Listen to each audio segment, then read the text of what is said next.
Welcome to FIFA 21. We're going to take you on a journey, a managerial journey, following the trials and tribulations of our club's ascent to greatness. In this road to glory.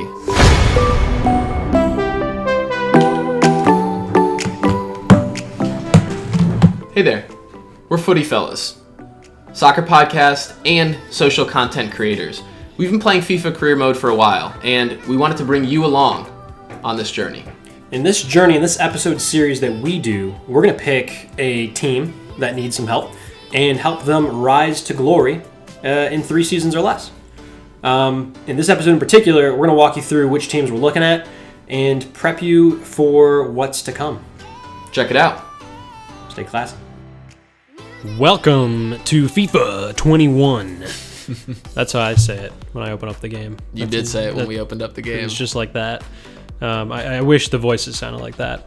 In between those, we opened it up. We jumped into career mode. Very exciting. Yeah, a lot of bright colors in this game. The purple, a lot of vibrant colors. We obviously haven't got to the gameplay just yet because we got to pick a manager first. Now, when looking for the right manager, you need to make sure that they have a personality that befits your style of play. And I feel like there's a wide variety. You have a lot of scarves being caught here, some ties. The tracksuit look is always effective. You feel like that's a manager who's willing to run with the team, put the work in. You ever have a manager that wore a tracksuit? Never. Well, yes. Yeah. I mean, Okay. You've had one, but Yeah. I guess they've never worked. I've never seen them running along the sideline. Now the hat, the hat thing is worth a shout. I've never had a coach with a hat like that. And that's probably why I never won anything. We do like the look of this man on the right, though. He's chill, he's laid back, but you can see the passion in his eyes. You can see the passion of what he would bring to our club, what we want to bring to the club as manager. So naturally, we had to give him a name befitting his pedigree. So, started with that good nickname that everybody has. Footy. It's a Everyone no-brainer. calls their good friends. Right. And then last name, he might be Italian. We're not sure. So we call him Feladoscio. We gave it a little flair, but nonetheless, he is not Italian. He's from the United States because we are from the United States, and that's the passion we want to be bringing as a manager. We got even more excited about picking the fit, kind of like Eggsy in this candy store here.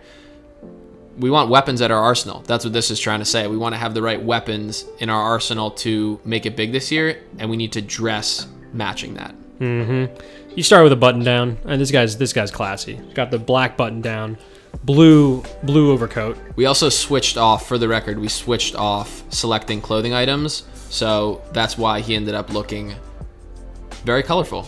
He looks like a secret agent at an Easter breakfast scenario. Secret agent, a brunch secret agent. A secret agent. Well, I gotta work on that one. yeah, it's all right. Zip up the tie, keep it looking formal. You get the shoes. Who knows what the shoes can do? Might have a secret power in them. Back to Eggsy. But this is the final fit. He's looking very fresh. Footy, he means business, but he can also dress the part. And he knows he's looking clean. If he looks in the mirror, we see ourselves coaching this squad with confidence with that fit. But what squad are we coaching? That's the big question that we want to answer in this video. We started off in England looking at the big clubs. Is it Everton? Do we want to work with a side that's been really successful so far this season, has a lot of exciting pieces? Is it Leicester, a side that people love? Obviously, they had the magical run 5-6 years ago. Is it either of these big club sides, Max? What did we think of these? Well, I think end of the day, the biggest thing that we're looking to do with any of these teams is take them up a level. I think starting with a team in the first division isn't going to be as fulfilling as one who's in the second or third and needs to be rebuilt. So, naturally, we came to Stevenage. And if you're not familiar with Stevenage, they're a well-known club for now having the brand Burger King just right on their chest.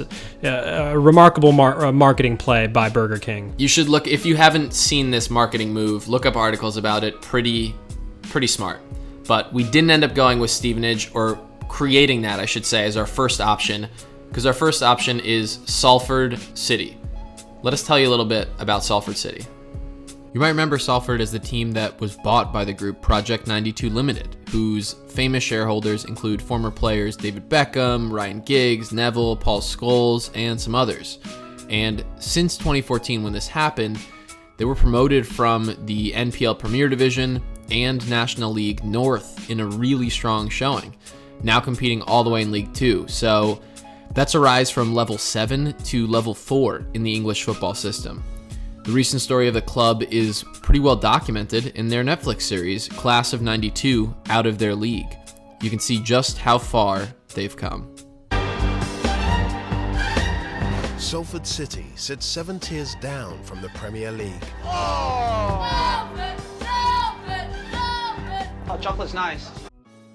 As you can guess from how far they've come, they have high domestic expectations. What can we do in the league? Not that much money to work with, small transfer budget, even though it's owned by that group of individuals. So Salford City is our first option that we're looking for advice from all of you on whether that should be our club. So naturally, after spending some time in England, we needed to hop abroad and check out what was going on in Spain. A lot of no-brainer big clubs in the first division that we easily could have latched onto, but really I think our hearts were drawn overseas to the glorious shores of the United States and what the Chicago Fire have to offer. The Chicago Fire are a team quite literally near and dear to this podcast. The franchise is named after the Great Chicago Fire of 1871, which, in case you aren't familiar, boils down to a cow kicking over a lamp that eventually set the entire city on fire. The Fire won the MLS Cup in 1998 and notched 4 U.S. Cup Open wins, with the last one coming home in 2006. Home of legends such as Chris Armas, Chris Rolfe, Ante Razoff, Nate Jaqua, and Chad Barrett, this club could use a renewed manager to bring back the winning ways. Yeah, Chicago's an interesting one. Obviously a club we care about. Solid transfer budget, to be honest. And most importantly, like us, Felidosio, they're from Chicago. Mm-hmm. That's Born and big. bred. So second option, we got Salford, we got Chicago Fire.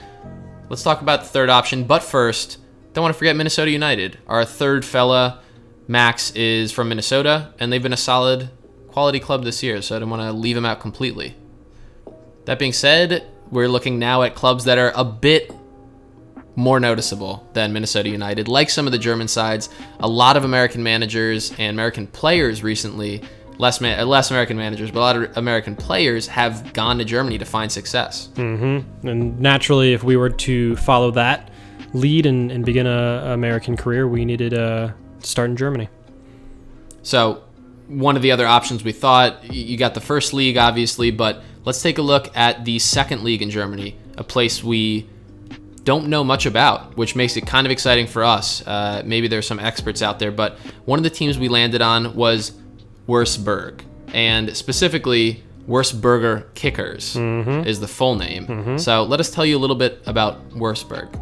We honestly don't know too much about the Wurzburger Kickers, FC Wurzburger Kickers, except that they're underdogs in the post-World War II football era. Between 1977 and 1978, they played at a professional level just once, dropping as far as the 7th tier of amateur football in Germany, which seems kind of extreme. But the Kickers reached professional football again in 2014 and were promoted to the 2 Bundesliga, or Bundesliga 2, not really sure how to pronounce that, the following season in 2015, as they try to make a historic push to the Bundesliga itself, back to the top league in Germany.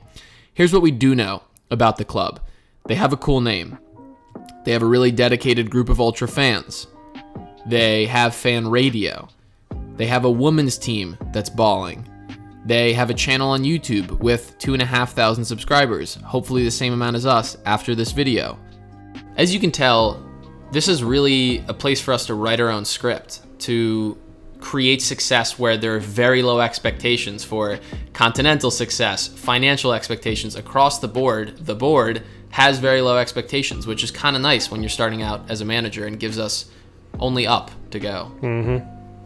Not a lot of money to do it with, but Yeah, not a lot of money, but a blank slate, which is always nice. not a blank check. What's your favorite part of the outfit, would you say, Max? It's without a doubt the black tie on the black shirt. It looks pretty fresh, especially with the hat, too. It's just a great get-up overall. Do we go to Salford? Do we go to the Chicago Fire? Or do we go to the Kickers? Eggsy is eyeing all of them equally, if you will. but that's up for you to decide. So let us know in the comments, and you'll see how this season plays out along with us. See you out there.